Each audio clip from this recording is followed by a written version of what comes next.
Ever wonder why weight loss seems like an uphill battle for some, while others seem to shed pounds effortlessly? Well, today, you're gonna learn the truth about fat loss. Let's dive straight into it. So there's a swirl of misconceptions around weight loss that often lead us astray, making the journey to a healthier self a confusing path. So the first, and perhaps the most common misconception around weight loss, is that weight loss is a universal process, or that there's a one-size-fits-all method. And sadly, that's not always the case. Just because something may work for your favorite influencer or work for your friend or family member doesn't necessarily mean that's gonna work for you.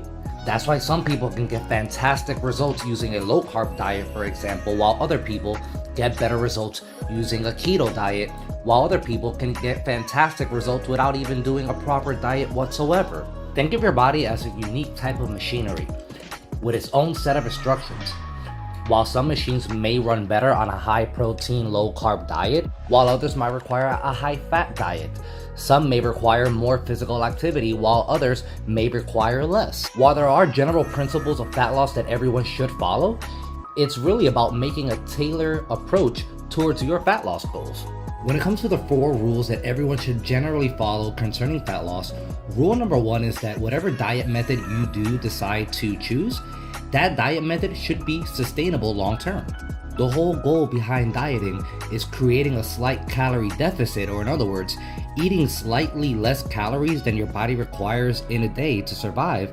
That way your body has no other choice but to actually tap into its fat source to create energy, creating fat loss. However, you don't want to go into too high of a calorie deficit or do too extreme of a diet. So how exactly do we know when enough is enough?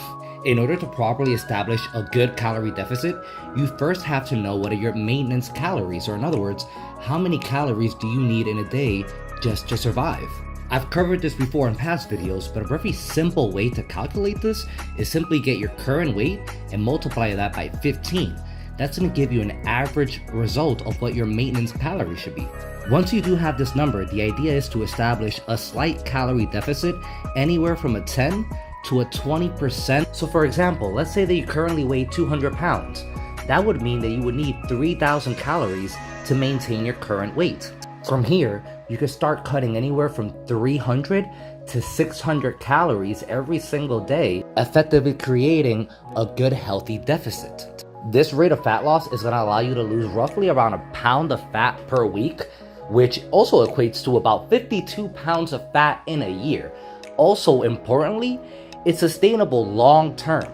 The last thing that you want to do is do an extreme fad diet where every single pound that you lose, not only do you gain back, but you gain back double. Remember, fat loss is not a sprint, it's a marathon.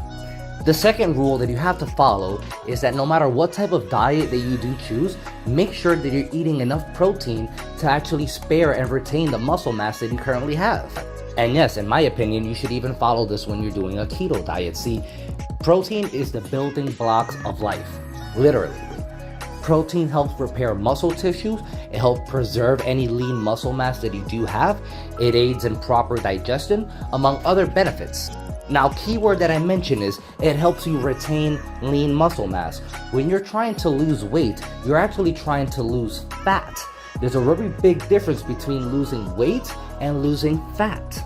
Not eating enough protein while you're slimming down is going to lead to your body losing a lot of lean muscle mass, which could lead into decreased energy levels, decreased strength, and an overall unappealing appearance. Now, that doesn't mean that you have to go out and eat 9,000 grams of protein per day.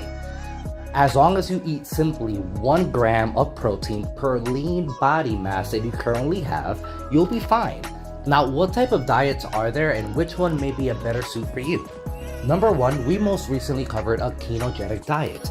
A ketogenic diet or a keto diet is a high-fat, moderate protein diet with extremely low levels of carbohydrates. The idea is to drastically decrease the amount of carbohydrates that you eat in a day to less than 50 grams per day to force your body into a state called ketosis, where your body is actually burning ketones as fuel for fat loss. The main goal behind this diet is to change your body's energy source from carbohydrates to fats. For people interested in starting a ketogenic diet, They should transition in slowly removing carbohydrates while at the same time increasing their good fat intake.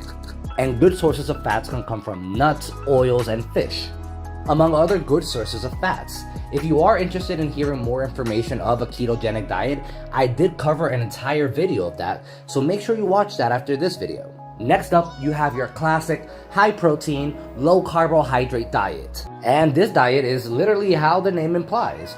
The goal is to have a low to moderate intake of carbohydrates while having a high intake of protein. Just like any other diet, this diet has its pros and its cons. However, it could provide excellent results for those trying to lose some fat. So how does it work? Well, in this diet, you're gonna aim to eat at least 1 to 1.6 grams of protein for every pound that you currently weigh. This is gonna help you preserve any muscle mass that you do currently have, create new muscle if you are hitting the gym, and most importantly, normally meals that are high in protein keep you full longer, meaning it'll be easier to maintain that calorie deficit throughout the day without feeling extreme levels of hunger. When it comes to carbohydrates, slow digesting carbohydrates will be your best choice here. Think oats, veggies, and among other sources. Now, while it is a low carbohydrate diet, it's important not to take it too extreme. Carbohydrates are still your body's preferred source of energy, so make sure that you don't cut out too many carbs if you do decide to go down this route. While there are a ton of different diets out there, there's the low carb, there's the keto, there's the carnivore, there's the juicing diet. The thing is, there's no best diet. Asking which is the best diet is like asking which is the best food in the world. That's just impossible to answer. With so many choices and so many preferences, what might be the best for you cannot really be the best for someone else, and vice versa. So don't think which diet is the best diet. Think which diet works for me long term and helps me achieve my goals. As long as whatever diet you choose helps you maintain a calorie deficit and helps you maintain your goals long term, you're golden. Now, that alone, is that enough? Well, not necessarily. Now is the time when we talk about incorporating physical activity into your daily regimen.